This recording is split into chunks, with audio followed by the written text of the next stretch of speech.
my god, this movie. Oh boy.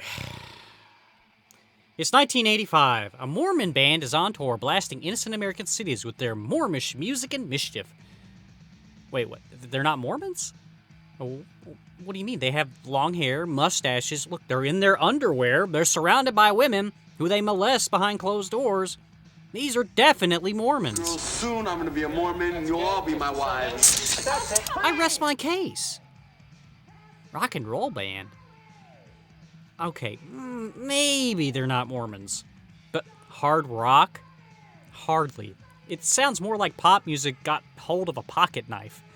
Even the movie struggles to call the music in this film rock. You coming to the show tomorrow night? The loud show? The loud music show? Okay.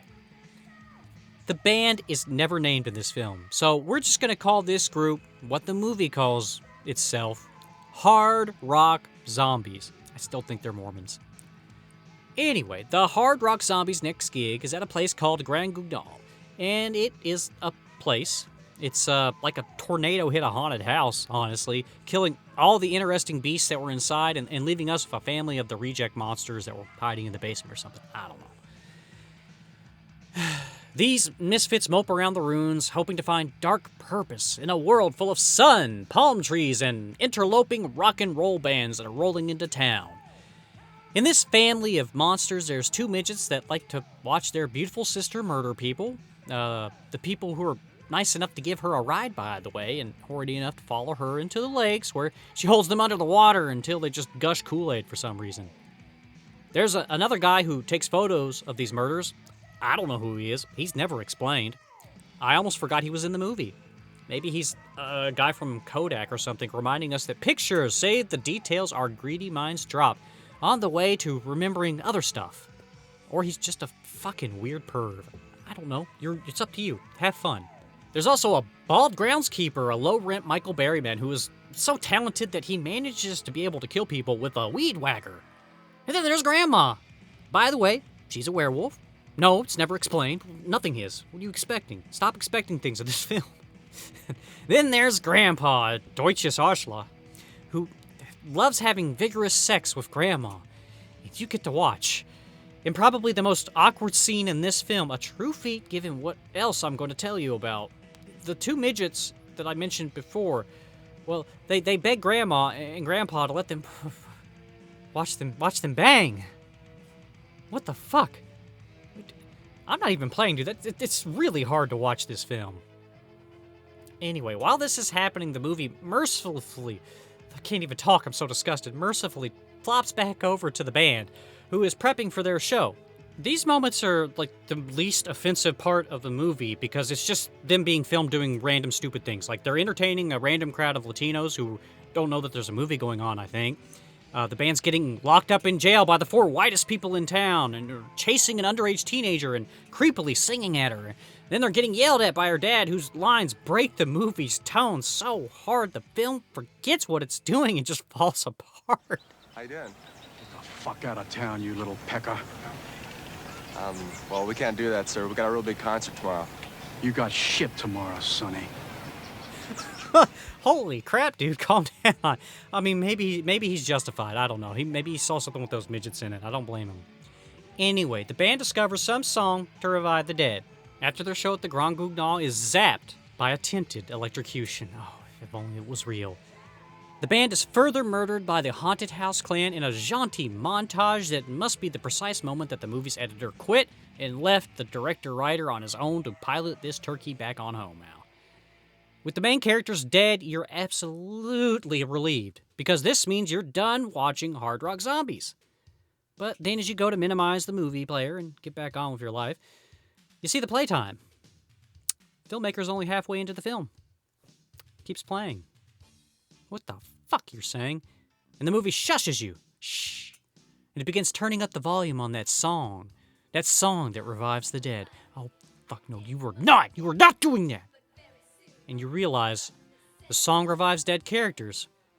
It doesn't revive movie plots. This was never a movie to begin with. Hard Rock Zombies was a collection of scenes made to appear on a drive-in screen that appeared in another one of the director's 80s films about drive-ins. Yeah, this was just something they made to show on a screen in the background. Not an actual movie, but they said, screw it, let's make an actual movie out of this. But they didn't. They just made some horrible thing instead. So who was responsible for this? Well, it's Krishna Shah, a man who took such great care of his movies, he misspelled his own name in the credits. Director Krishna had 40 minutes of mislabeling new wave music as hard rock, romantic pedophilia, and midget humor with incest, and decided it was not enough. He's got to go deeper. He's got to do even weirder things. The hard rock zombies cause a plague of flesh-eating ghouls to appear and attack the town.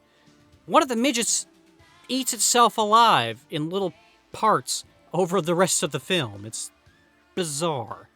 So the zombie plague is just going rampant, and the townspeople decide they have to offer up a virgin to the ghouls, drawing on some old folk wisdom that never was a thing, that the only way to stop a zombie is satisfying them with a rape buffet. Oh, and by the way, Grandpa's fucking Adolf Hitler. Fuck this. This is stupid. Fucking get the door open. Alright, I guess I have to fucking finish this. So, in fact, the zombies are only stopped, not by the rape buffet, not by Hitler. They're only stopped when they're led into an underground chamber and gassed. It's an underground chamber with gas. It's a gas chamber. For those of you who finished high school history class, yes, it's just like what you're thinking of. No, I'm not kidding. Pedophilia, rape, midget-based humor, Hitler, liberally borrowing from the Holocaust. Why not?